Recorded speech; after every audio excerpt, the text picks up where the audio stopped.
नमस्कार मित्रांनो, आमच्या चॅनलवर नवीन असाल तर चॅनलला नक्की सबस्क्राईब करा, म्हणजे तुम्हाला मालिकेचे नवनवीन एपिसोड सर्वात अगोदर पाहायला मिळतील. तर तुला शिकवीन चांगला धडा या मालिकेमध्ये काय घडलं. अधिपती इकडे तयारी करून अक्षराला घ्यायसाठी तयार झालेला असतो. अधिपती आरशासमोर येतो आणि त्याला तिथे मास्तरीनबाई दिसतात. मास्तरीनबाई दिसल्यानंतर तो मास्तरीनबाई बोलतो की मास्तरीनबाई, तुम्ही एवढं नटून नटून, आणि तो मागे बघतो तर काय मास्तरीने एक काळी साडी नेसलेली असते आणि हलव्याची दागिने घातलेले असते. तो म्हणतो, मासीबाई तुम्ही किती सुंदर दिसता आहात. तो अधिपतीचा भ्रम असतो. तर अक्षरा बोलते की मी तुमच्यासाठी तिळगुळ घेऊन आलेली आहे, तिळगुळ घ्या आणि गोड गोड बोला, हॅपी मकर संक्रांती, अशी ती बोलत असते. आणि तो मास्तरीबाईकडे बघतच राहतो. तर इकडे भुवीने आजीला वरती पाठवलं असते की अधिपतीला खाली बोलवून आण. तर आजी वरती आलेली असते. तर इकडे अधिपती आजीलाच बघून मास्तरीबाई, म्हणजे त्याला वाटते की आजीमध्येच मास्तरीबाई आहे, तो तिलाच बघून तिच्यासोबत रोमांस करत असतो. आणि इकडे अक्षराची तयारी झालेली असते, ती पण खूप उत्सुक असते अधिपतीला भेटण्यासाठी, अधिपतीला सर्व सांगण्यासाठी. तर अक्षरा तयारी करून निघतच असते. तर तेवढा तिला शिवानीचा फोन येतो. शिवानी बोलते, वहिनी झालं का तयारी? तर यावर यावर अक्षरा बोलत असते, हो झाली तयारी, आता मी लवकरात लवकर निघते आणि अधिपतीला जे काय सर्व सांगते. तर अ, शिवानी वहिनी बोलते की निघा निघा, पण लवकरात अ, अधिपतीने काही बोललं तरी वाईट मानून घेऊ नका आणि आपल्या संसाराकडे लक्ष द्या. कोणाचा विचार करू नका, फक्त तुमच्या दोघांचा विचार करा, असं ती त्याला बोलत असते. तर अक्षरा बोलते, हो ना, मी आता अ, जे काही झालेलं आहे त्याच्यात माझी चूक होती, मी घर सोडायला नको होतं, मी घर सोडलं आणि इकडे आली, माझं चूक झाली, पण मला आता चूक आठवली आहे, मी अधिपतीशिवाय राहू शकत नाही, मी अधिपतीला सर्व सांगणार आणि त्याच घरात परत जाणार, असं ती शिवानीशी बोलत असते आणि ती फोन ठेवते. इकडे अक्षराचे आई बाबा अक्षराला शुभेच्छा देत असतात आणि तिळगुळ भरवतात आणि बोलतात, बाळा तू जा आणि येताना अशी नको येशील, आता खुशीने यायचं आणि दोघांनी जोडीने यायचं, असं भांडण करून घरी यायचं नाही, आणि आपली काळजी घेत जा आणि फळं वेळेवर खा, असं तिचे बाबा तिला बोलत असतात.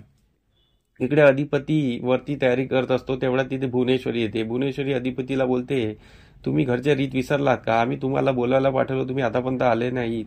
अधिपती बोलतो, हो मी येतच होतो, पण थोडा वेळ झाला, पण मी तुम्हाला तिळगुळ देणार होतो आणि जाणार होतो, मला तुमचा आशीर्वाद पण घ्यायचा आहे, मला एका कामावर जायचं आहे आणि ते काम फते झालं पाहिजे. तर भुवनेश्वरी बोलते, कोणतं काम, मला सांगा ना. तर अधिपती बोलतो, सांगतो ना, तर मी आल्यानंतर सर्व सांगतो. तर भुवनेश्वरीची उत्सुकता वाढत असते. भुवनेश्वरी बोलते, मला सांगा अगोदर.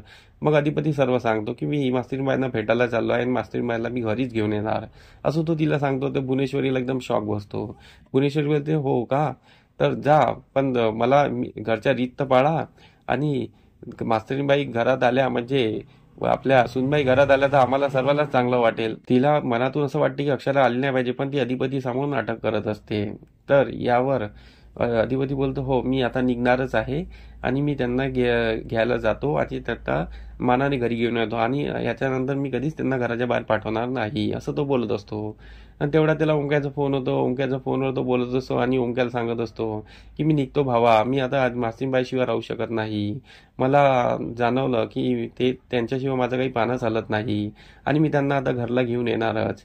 तर ओंक्या बोलतो, ऑल द बेस्ट भावा आणि निघ आता. तर हे दुर्गीने ऐकले असते आणि अधिपती इकडे गाडीने निघून जातो. तर दुर्गी भुवनेश्वरी समोर येते आणि बोलते की अधिपती एकटेच निघाले आहे, ड्रायव्हरला पण सोबत नेलं नाही, रस्त्यात काही झालं वगैरे तर, आणि एकदम त्यांची गाडी चालवणं तुम्हाला माहिती आहे ना किती वेगाने चालवली. तर भुवनेश्वरी बोलते, मी सर्व अरेंजमेंट केलेली आहे, ते मास्तरबाईला भेटणार नाही, आम्ही सर्वच अरेंजमेंट करून ठेवलेलं आहे. कारण की भुवनेश्वरीने इराला एक दादाजीच्या हाताने एक पैशाचा बॉक्स पाठवलेला असतो आणि इरा ते बघून खुश झालेली असते आणि तिने इराला फोन करून सांगितले असते की काही बी झालं तरी अक्षराला आणि अधिपतीला भेट भेट झाली पाहिजे नाही, असं तिने सांगितले असते. तो प्लॅन तिने आधीच केलेला असतो.